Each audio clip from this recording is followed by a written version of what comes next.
Amém, queridos. Vamos orar mais uma vez. Pai, em nome de Jesus, Senhor,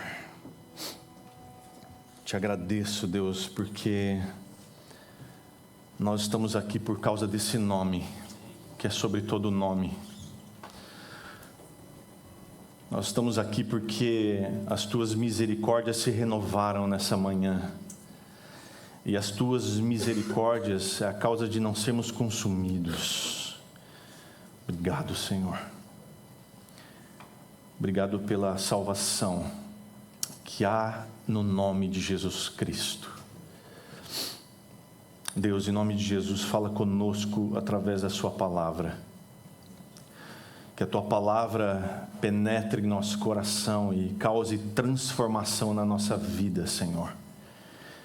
Que nós não saiamos por aquela porta da mesma forma com que entramos, sejamos de fato e de verdade transformados pela tua palavra. Em nome de Jesus. Amém, Senhor. Amém. Amém, queridos. Quero convidar você a abrir sua Bíblia, Filipenses capítulo 2. Nós iniciamos o capítulo 2 na semana passada. Falamos sobre o versículo, na verdade foi uma parte do 1 e uma parte do 2, e hoje a gente vai dar sequência nesse texto que é bastante conhecido de todos nós, aliás, muito cantado inclusive, acabamos de cantá-lo, né? Que é Filipenses capítulo 2, versos 5 a verso 11. Talvez para mim é um dos textos que mais me emocionam, porque mostra com clareza a obra de Jesus Cristo, que sendo Deus, se esvazia da sua glória e vem habitar entre nós, para cumprir a sua missão designada pelo Pai. Então eu queria te convidar a ler comigo, nós vamos ler do 5 ao 11, como de costume, às vezes eu leio um versículo e comento, mas hoje eu gostaria de ler na íntegra esse trecho, e depois nós vamos explorar um pouco mais cada uma dessas palavras que estão aqui. Então Paulo escreve assim aos Filipenses, Filipenses 2, 5 em diante. Tenham entre vocês o mesmo modo de pensar de Cristo Jesus, que mesmo existindo na forma de Deus, não considerou ser igual a Deus algo que deveria ser retido a qualquer custo. Pelo contrário, ele se esvaziou, assumindo a forma de servo, tornando-se semelhante aos seres humanos, e reconhecido em figura humana, ele se humilhou, tornando-se obediente até a morte, e morte de cruz. Por isso, também Deus o exaltou sobremaneira e lhe deu um nome que está acima de todo nome, para que ao nome de Jesus se dobre todo o joelho, nos céus, na terra e debaixo da terra, e toda língua confesse que Jesus Cristo é Senhor, para a glória de Deus Pai. Que texto maravilhoso, não é? Nós lembramos que Paulo continua tratando aqui de um problema na igreja de Filipos, que era a falta de união. Eles estavam com o seu pastor, com o seu líder preso. Você se lembra, a gente está nessa série, Cartas de um Prisioneiro. Paulo está escrevendo a carta de Efésios, Filipenses, Colossenses e Filemão da prisão. E essa igreja estava ali enfrentando esse problema de desunião acontecendo, né? Tanto que no capítulo 4, Paulo vai falar especificamente sobre duas mulheres, lembra? A Evódia e a Sintique, que estavam ali brigadas as duas. No capítulo 4 ele nomeia, ele fala nominalmente a respeito dessas duas mulheres que ajudavam ele no ministério e que ele precisava que elas voltassem a produzir para o ministério, para a proclamação do Evangelho, e deixassem as divergências de lado. Então, nesse momento da carta, por causa dessa desunião, que é provavelmente provocada pelo egoísmo, pelo individualismo, que a gente já falou na semana passada, que é uma das principais causas de desunião na igreja, Paulo vai lembrar da humildade que há em Cristo. E lembrando da humildade de Cristo, Paulo provavelmente ele está traduzindo aqui um hino do aramaico para o grego. E ele traduz a letra dessa composição desse hino e expõe aqui nessa carta para os filipenses. E nós vemos nesse hino a humilhação do Deus cheio de glória que está entronizado, deixando essa glória para se humilhar, para buscar a sua igreja, para buscar o seu povo. Mas a maravilha do texto é que ele não permanece humilhado, ele é exaltado. E o texto termina com Cristo exaltado, e exaltado universalmente. E essa é a glória desse texto que a gente acabou de ler. Então, que ao lermos essa passagem e refletirmos juntos sobre ela, o nosso coração se encha de alegria, de entusiasmo e de esperança de servir a um Deus que sabe o que é sofrer, de um Deus que já esteve no nosso lugar, de um Deus que já andou os nossos passos. E isso é impressionante, pelo menos para mim, meus irmãos, servir a um Deus que já viveu entre nós, que sabe dos meus sofrimentos. Então, o texto ele é dividido aqui em duas partes. A primeira parte é a humilhação de Jesus. Dos versos 6 a 8, nós vemos Jesus sendo humilhado. E a segunda parte, dos versos 9 a 11, nós vemos a exaltação de Jesus. Então, a gente vai discorrer sobre esse texto agora, pensando, meditando sobre essa atitude de humildade de Cristo. Então, a primeira coisa que eu quero destacar é a humildade de Cristo no esvaziamento da sua glória. Nós vemos isso nos versos 6 e 7. Paulo lhe deixa claro aqui, nesses versos, que Jesus, mesmo sendo Deus, se moveu para vir ao encontro meu e seu. Ele não é um Deus que fica lá entronizado, olhando o sofrimento do seu povo e lançando pirlim-pim-pins, alguma coisa nesse sentido. Ele é um Deus que levanta do seu trono e vem para o meio do seu povo. Essa é a diferença do nosso Deus para os outros deuses. Ele não fica entronizado ao ver o seu povo sofrer. Ele desce e ele vem ao encontro. Então essa é a grande graça do cristianismo. Quando Deus vem ao encontro do seu povo. E veja, aqui está uma grande diferença. A vida cristã não é uma vida do crente indo buscar a Deus a todo custo.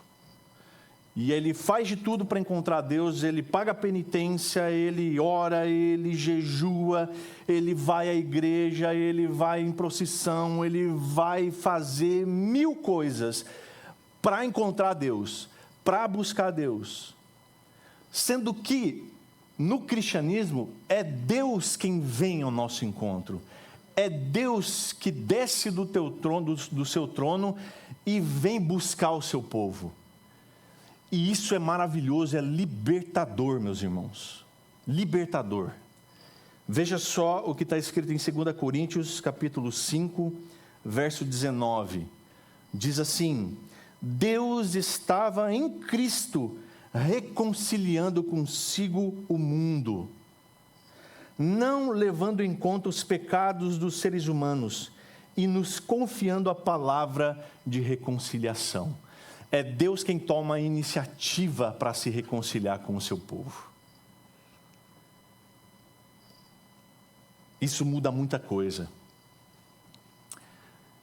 Isso muda quando a gente percebe que não é pelos nossos esforços que nós vamos nos achegar a Deus, mas é pelo esforço do próprio Deus que nós somos alcançados, perdoados e reconciliados com Ele.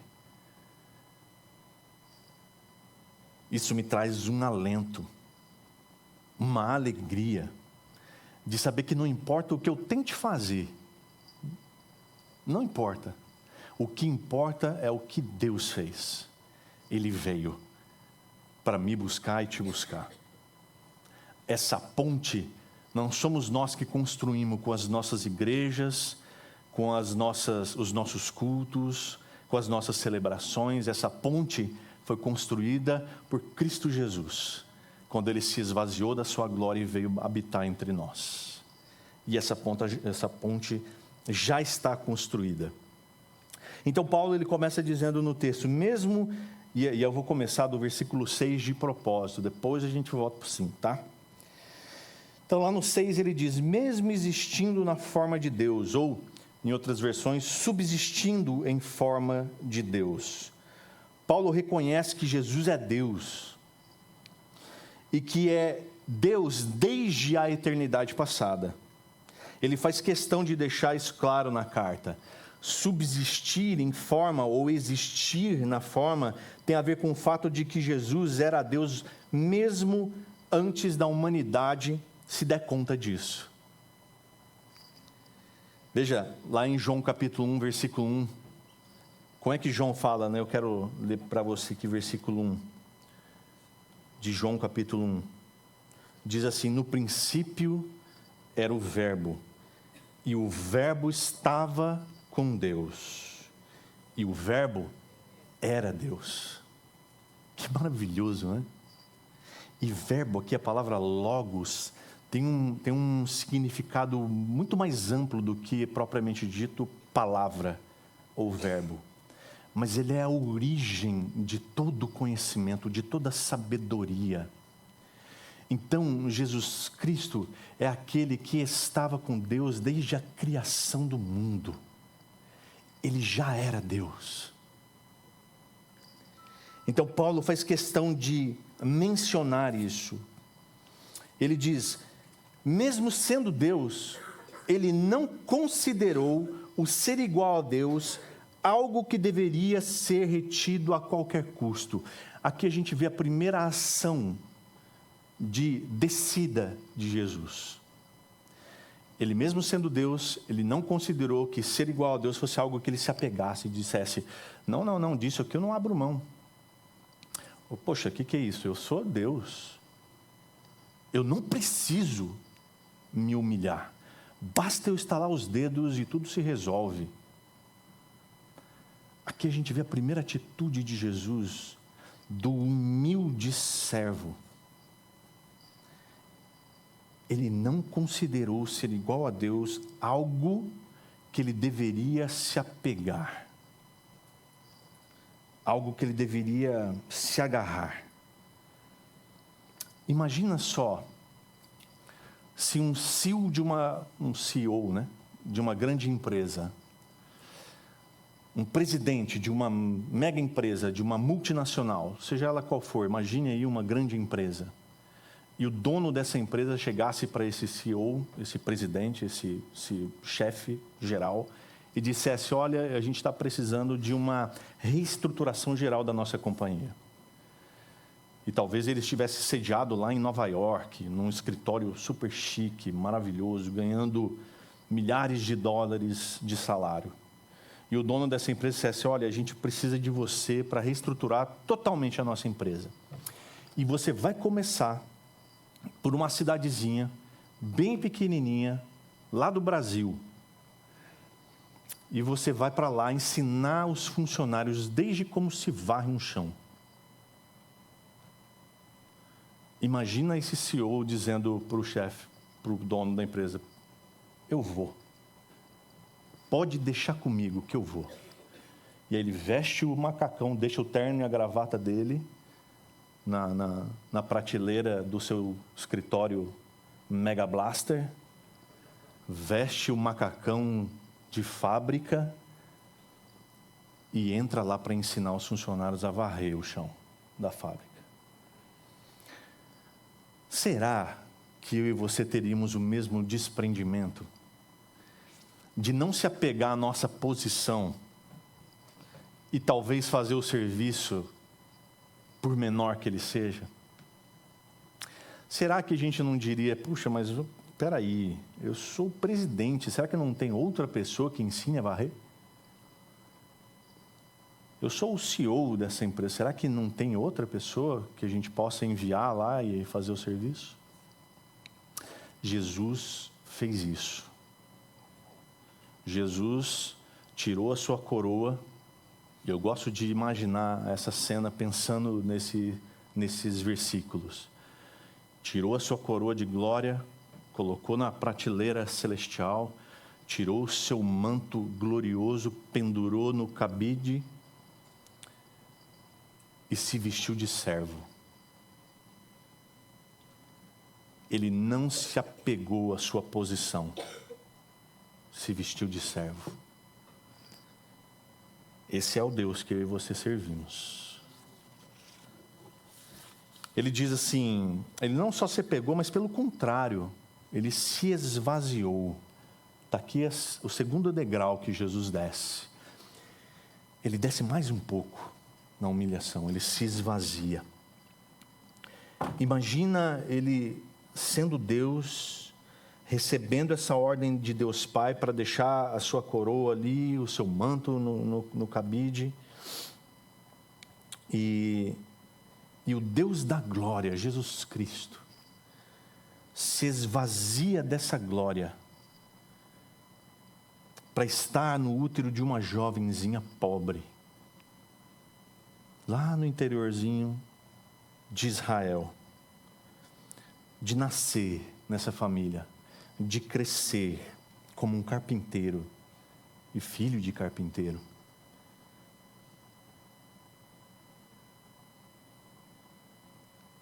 As outras versões dizem, ele se fez sem reputação.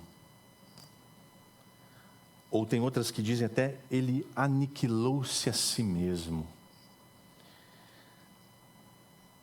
para estar entre nós. E aí ele desce mais um degrau. Ele assume a forma de servo. Quase 700 anos antes de vir, o profeta Isaías, ele diz lá em Isaías 53, versículo 3, a respeito de Jesus. E olha o que Isaías diz. Era desprezado e o mais rejeitado entre os homens, homem de dores e que sabe o que é padecer. E como um de quem os homens escondem o rosto, era desprezado, e dele não fizemos caso. Talvez se Jesus viesse nos nossos dias, nós agiríamos dessa forma, porque ele seria um homem muito, muito simples.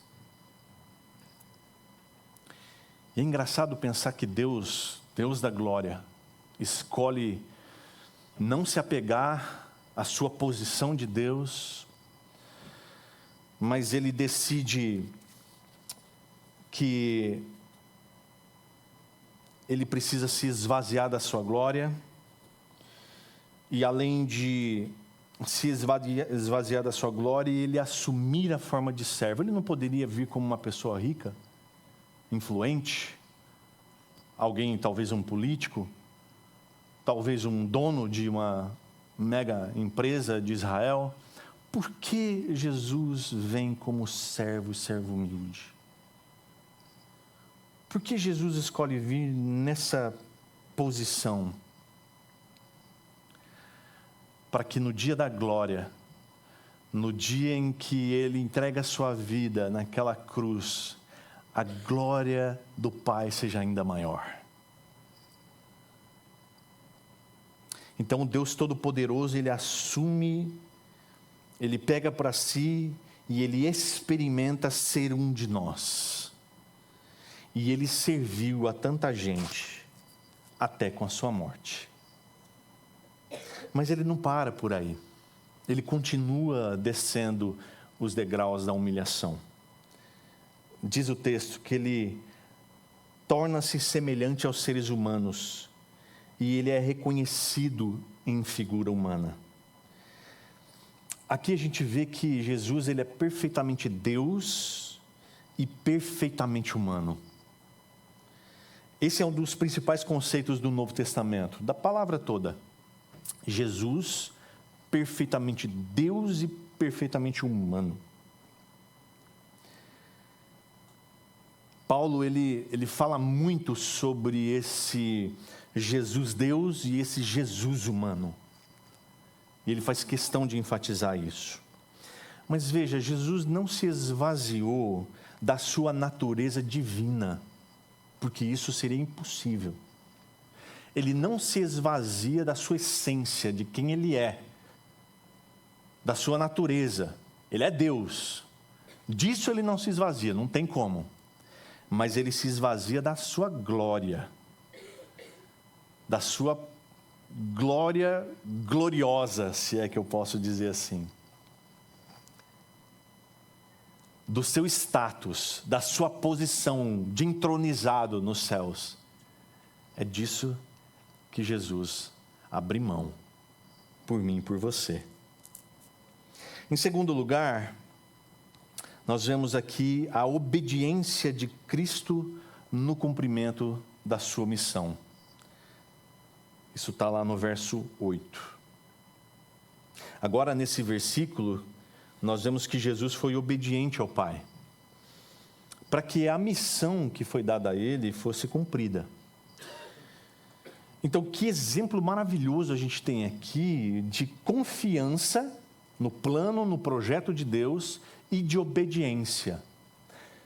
Veja só, quantos de nós aqui já não sabem dos planos que Deus tem para nós, ou pelo menos faz uma ideia dos planos que Deus tem, dos desejos que Deus tem. Jeremias já vai falar que são planos bons, não de mal. E aí, muitas vezes nos falta a confiança para obedecê-lo. Porque imagina só, se Deus nos dá do seu plano, e o plano dele sempre é bom para mim e para você, por que é que nos falta essa confiança? E essa confiança faltando nos leva a desobedecer, para fazer aquilo que a gente acha que é o melhor a fazer, para fazer se cumprir os planos que a gente mesmo traçou, para tomar as atitudes que a gente acha que serão melhores, para fazer vingar o plano que a gente um dia fez. E com isso, muitas e muitas vezes somos desobedientes a Deus. E o resultado, veja, não é castigo. Deus tem dificuldade de ver Deus castigando, castigar porque foi desobediente. Não, o que vem sobre nós é consequência das nossas atitudes desobedientes. Imagina uma cena comum. Você está indo para uma cidade, você erra o caminho, você pega um trevo errado e você anda 10 quilômetros no caminho errado. Aí você se dá conta. Puxa, errei. Qual a consequência disso? Você vai ter que voltar 10 quilômetros, gastou mais combustível e provavelmente perdeu a paciência. A viagem já não vai ser tão agradável assim. Então, meus irmãos, as consequências da desobediência sempre vêm, não tem jeito. Sempre vem. Mas o exemplo de Jesus é diferente. Ele confia nos planos do Pai e é obediente. E é obediente até o fim. E o fim significa cruz. E mais do que cruz, significa estar apartado do Pai, mesmo que por um momento. Diz aqui que ele se humilhou, mais um degrau, descendo mais um degrau. Ele se humilhou. Veja, Jesus se humilhou, ele não foi humilhado. Ninguém tem esse poder de humilhar Jesus, a não ser ele mesmo. Ele se humilha. Então não foram os judeus que humilharam Jesus colocando ele numa cruz. Não foram os soldados de Roma que humilharam Jesus botando uma cruz, uma coroa de espinho na sua cabeça e pregando ele numa cruz. Mas foi ele que se permitiu. Ele se humilhou. Por causa dos meus e dos seus pecados. Então, Deus decidiu se reconectar conosco através de Jesus. E era necessário que assim fosse, para satisfazer a justiça de Deus. A justiça de Deus só seria satisfeita com essa obra de Jesus. Veja só Romanos 3, 23 a 26, diz assim para nós: pois todos pecaram, e todos aqui é todos, não há uma única pessoa na face da terra que não seja um pecador. Todos pecaram e carecem da glória de Deus, sendo justificados gratuitamente por sua graça, mediante a redenção que há em Cristo Jesus, a quem Deus apresentou como propiciação no sangue dele, mediante a fé. Deus fez isso para manifestar a sua justiça, por ter ele, na sua tolerância, deixado impunes os pecados anteriormente cometidos, tendo em vista a manifestação da sua justiça no tempo presente, a fim de que o próprio Deus seja justo e o justificador daquele que tem fé em Jesus. Então, em Cristo, eu e você, pela obra dele, de humilhação dele, eu e você somos declarados justos. Romanos 5:1 vai dizer que justificados, pois pela fé em Cristo Jesus, pelo que ele fez, temos então paz com Deus. E aí, mais um degrau de descida de Jesus, quando ele, tornando-se obediente até a morte, e morte de cruz, ele cumpre a sua missão. A maior parte dos evangelhos escritos por Mateus, Marcos e Lucas e João, a maior parte dessas cartas, desses livros, são dedicados à última semana de Jesus. Ou seja, a cruz de Cristo. E veja, quando a gente fala cruz de Cristo, a gente não está falando de um pedaço de madeira como a gente tem aqui, ou como a gente tem pintado ali. Não é isso. Cruz de Cristo não é simplesmente este símbolo aqui, mas é o que ele significa. É o sacrifício de Jesus na cruz. Então, quando a gente fala de cruz de Cristo, não pense, não traga à sua memória somente este símbolo, mas é aquilo que Jesus fez naquela cruz. O sacrifício dele derradeiro. Depois de tanto se humilhar, ele finalmente se humilha de uma vez por todas, indo para a cruz, pagando todo o preço. E não é qualquer preço, é um preço de morte, é um preço de dor. O momento em que Jesus se humilha dessa forma e decide morrer da pior forma, para substituir a mim e a você, porque era para eu e você estarmos lá. O Hernandes Dias Lopes, ele diz que a morte de cruz tinha 3 características. A primeira delas é que ela era dolorosíssima. Era uma pena de morte que era aplicada somente a delinquentes. Só escravo morria na cruz. Era uma morte extremamente cruel e lenta. O sujeito era pregado numa cruz e deixado lá para morrer. Era regra quebrar os ossos daquela pessoa crucificada para que ela então tivesse essa morte lenta e dolorosa e penosa. Porque naquela época a expressão de que bandido bom era bandido morto valia. Então, na cruz estavam as piores pessoas, os piores bandidos. E Jesus estava lá por mim e por você.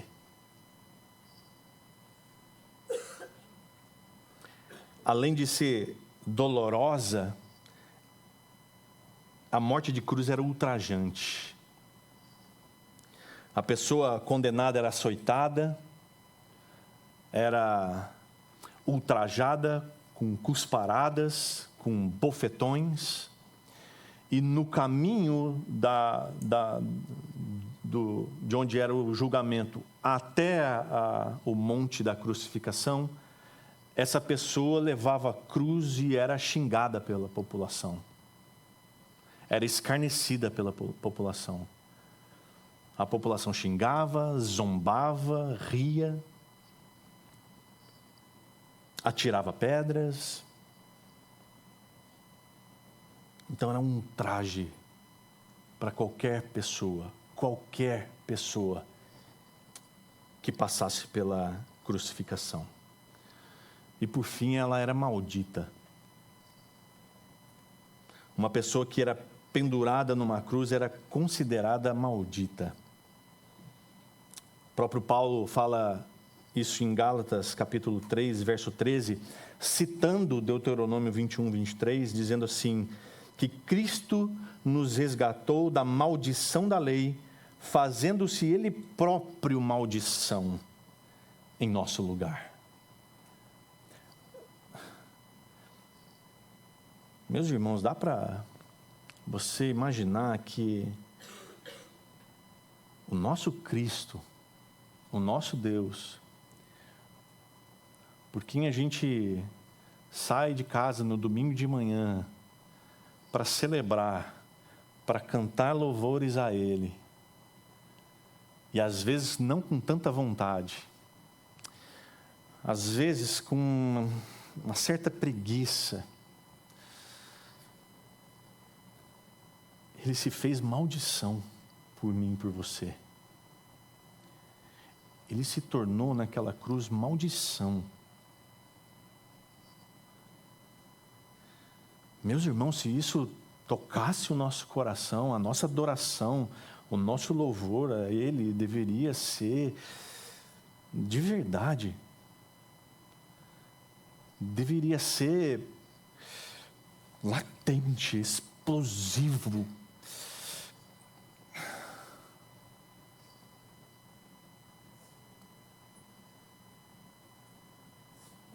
Meus irmãos, que adoração nós prestamos a esse Cristo. Que louvor tem saído dos nossos lábios a esse Cristo. A morte de Jesus na cruz exemplifica a total dependência e reverência de um ser absolutamente livre. Ele era livre para dizer, eu não vou para essa cruz. Mas ele livremente se humilha todas essas vezes até chegar a ser preso, crucificado e feito maldição por nós. Então Jesus foi além. Ele não apenas se entregou à morte, mas ele passou por sofrimentos físicos, sofrimentos emocionais e sofrimentos espirituais, porque naquela cruz ele experimentou o abandono de Deus. Quando ele clama, Deus meu, por que me desamparaste? Esta é a única hora que Deus desampara alguém. Eu e você não podemos dizer isso nunca, porque Deus está sempre conosco. Mas nesse momento Jesus experimentou a ausência de Deus. Eu e você não sabemos o que é isso, nem nunca saberemos, mas ele experimentou isso. Imagina a dor, o desamparo, a escuridão que ele experimentou. Por mim e por você, para que eu e você não experimentássemos isso.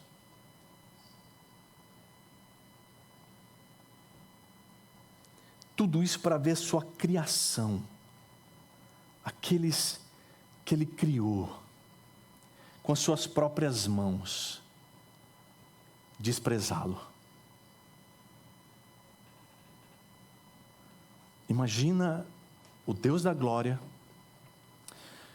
que criou todas essas pessoas, experimentar um tapa no rosto da sua criação, uma cusparada da sua criação, um prego sendo cravado nas suas mãos da sua criação. Aquele que Ele criou. Meus irmãos, Ele se humilhou.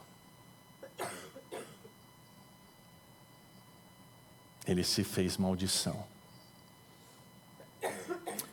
para nos livrar do pecado que nos afasta dele, para construir a ponte, para que eu e você pudéssemos nos encontrar com Ele, sermos encontrados por Ele.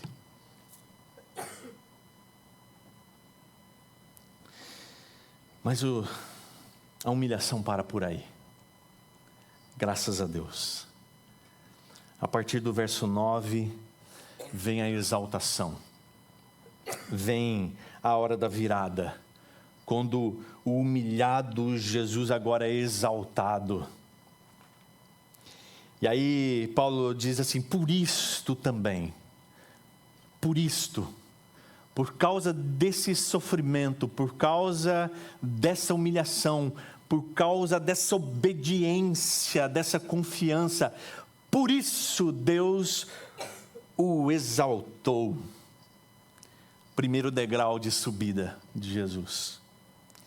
A exaltação de Jesus é obra de Deus. É só Deus quem exalta. Veja que a exaltação de Jesus teve que passar pelo vale da humilhação. E a coroa de Jesus foi antecedida pela cruz. Tudo isso foi vencido. Agora começa a exaltação. E não é qualquer exaltação. Ele diz aqui, é sobremaneira. Mais um degrau de exaltação subidos. Não é qualquer recompensa. Ela é incomparável.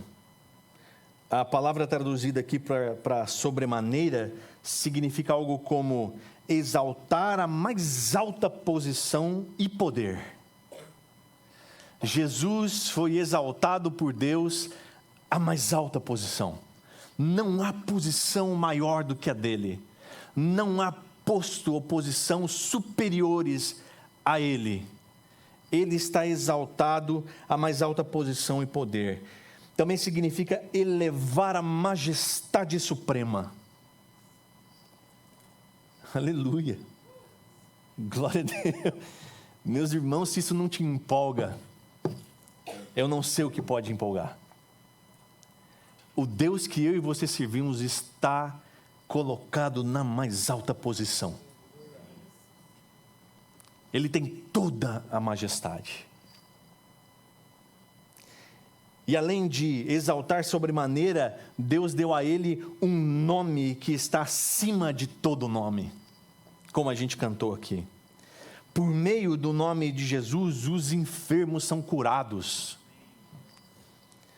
Em Atos capítulo 3, verso 6, Pedro chega lá diante de um paralítico na porta do templo e ele diz: eu não tenho prata, eu não tenho ouro, mas no nome de Jesus o que eu tenho te dou, levanta e anda. Ao nome de Jesus os enfermos são curados, os perdidos são salvos. Como está escrito também em Atos capítulo 4, verso 12, que não há salvação em nenhum outro, porque debaixo do céu não existe nenhum outro nome dado entre os homens, pelo qual importa que sejamos salvos, senão Cristo Jesus. Os crentes são perdoados. Como está escrito em 1 João capítulo 2, verso 12, ele diz: filhinhos, escrevo a vocês porque seus pecados são perdoados por causa do nome de Jesus. os cativos são libertos.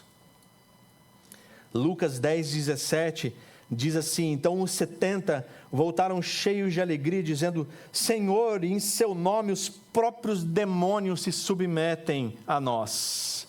Ao nome de Jesus não há demônio que resista. Todos caem de joelhos. Não há enfermidade que resista. Todas vão embora. Não há cadeias que aprisionem ninguém. Todas são derribadas. E ao nome de Jesus, as orações são respondidas. Como ele mesmo nos disse em João 16:23. Naquele dia, vocês não me perguntarão nada. Em verdade lhes digo, se pedirem ao Pai alguma coisa em meu nome, Ele lhes concederá.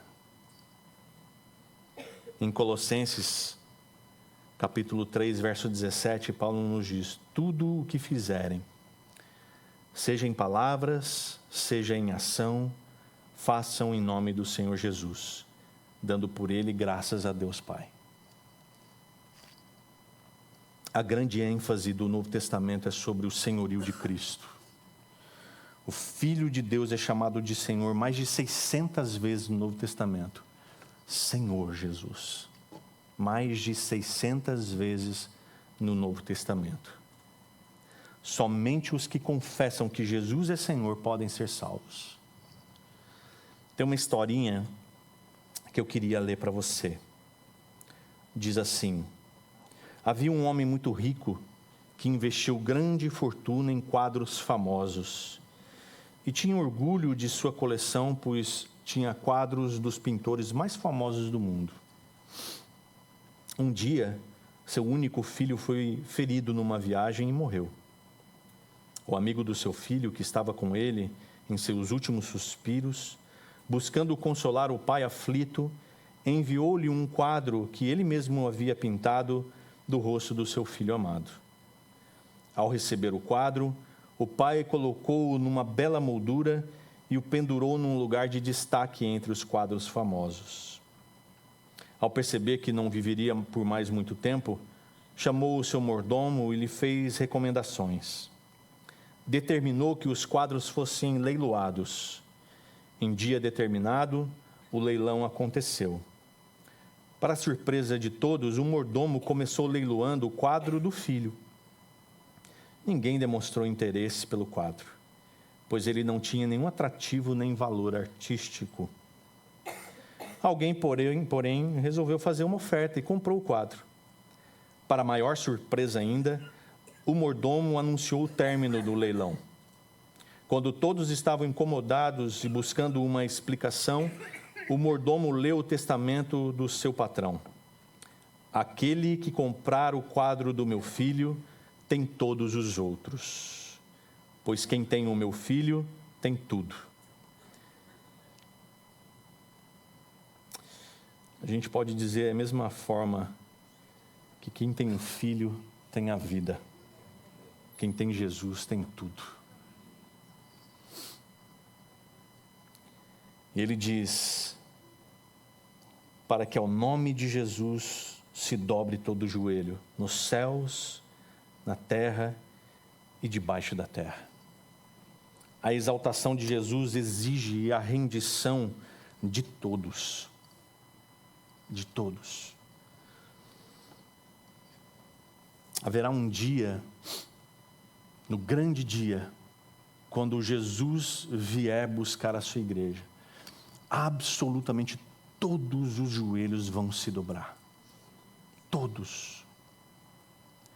Haverão aqueles que de joelhos adorarão com alegria o Rei Jesus, a sua igreja e os anjos.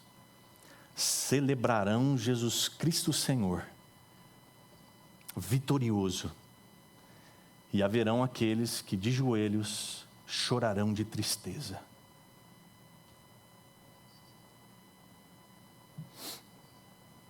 Absolutamente todos estarão de joelhos diante dele. versículo 11, nós aprendemos que a exaltação de Cristo tem um reconhecimento universal. Por último, Paulo reconhece a divindade de Jesus e o seu senhorio universal, quando ele diz: toda língua confesse que Jesus Cristo é o Senhor. Deus diz em Isaías 45, 24, que tão somente no Senhor há justiça e força. Os fatos dessas palavras, joelhos se dobram e toda língua confesse que Jesus é o Senhor, serem aplicadas a Jesus, revelam que ele é completamente divino. A palavra que Deus diz a respeito de si mesmo em Isaías também se aplicam a Jesus, porque ele é Deus. Naquele dia, todos os joelhos vão confessar o senhorio de Jesus. Tamanha será a glória com que ele virá. Todos vão confessar o senhorio de Jesus, mas somente aqueles que confessaram o senhorio de Jesus por crerem nele, hoje serão salvos. Aqueles que não creram terão que confessar diante da sua glória, diante do seu poder, diante do seu senhorio. Mas só aqueles que creram vão poder ser salvos.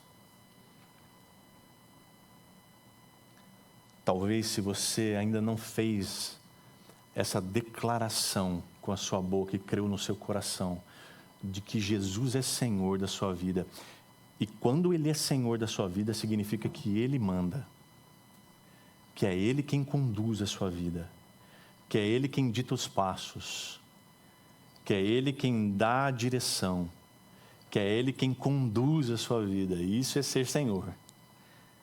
Talvez você possa fazer isso hoje.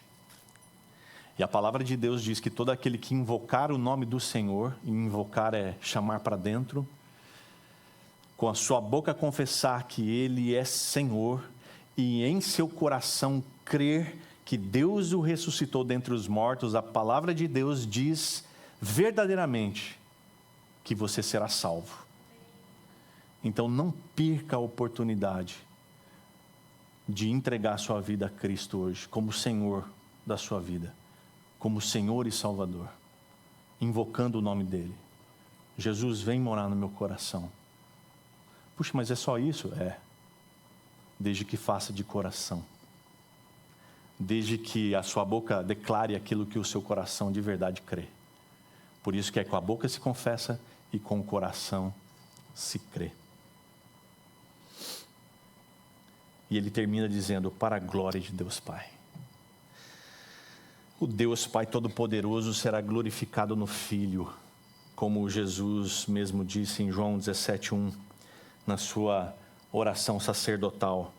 Ele diz: Pai, é chegada a hora, glorifica o teu Filho,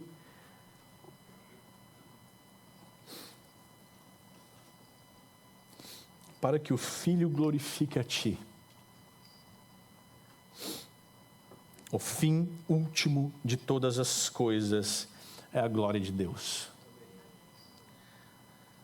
1 Coríntios 10:31 nos diz: portanto, se vocês comem, se vocês bebem ou fazem qualquer outra coisa, façam tudo para a glória de Deus. Veja que, mesmo na sua exaltação, Jesus permanece sendo modelo de serviço para a glória de Deus. É interessante que Paulo vai falar muito sobre isso, né? Ele fala muito em Efésios, está falando muito em Filipenses. Tudo é para a glória de Deus. Tudo é para a glória de Deus. E por último, meus irmãos, voltamos para o versículo 5. Quando ele diz: tenham entre vocês o mesmo modo de pensar de Cristo Jesus.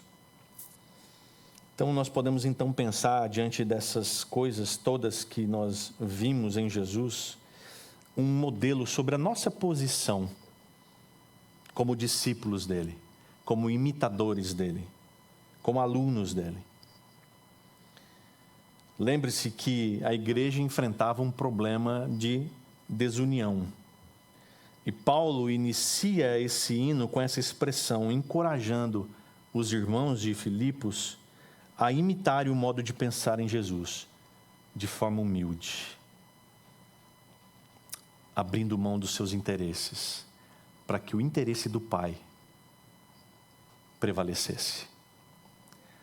E o interesse do Pai é que eu e você sejamos um com Ele. O interesse do Pai é que a unidade da igreja prevaleça. E de que forma isso pode acontecer? Através da humildade. Então hoje nós aprendemos com Jesus que a unidade da igreja ela passa pela humilhação de reconhecer que os interesses do Pai devem prevalecer. E o interesse do Pai é que nós sejamos um em Cristo, que se entregou em humildade, se esvaziando da sua glória. Ele também, de forma obediente, serviu ao Pai com a sua própria vida para resgatar cada um dos que crescem em seu nome. Por isso, Deus o exaltou de tal forma que seu nome agora é sobre todo nome, no céu, na terra e debaixo da terra. Deus o exaltou de tal maneira que no dia da sua volta gloriosa, todo joelho vai se dobrar e toda língua vai confessar que Jesus Cristo é o Senhor. Tudo isso, meus irmãos, para a glória de Deus. Pai, muito obrigado, Senhor, pela Tua palavra. Deus, que em nome de Jesus nós possamos ser confrontados por ela e que pela Tua graça e bondade, Senhor, sejamos convencidos pelo Teu Espírito Santo de que é assim que devemos viver para a glória do Senhor. Que o amor de Deus, o nosso Pai, a graça do Filho, Salvador e Senhor, e a comunhão do Espírito Santo, o Consolador, esteja sempre conosco, em nome de Jesus. Amém.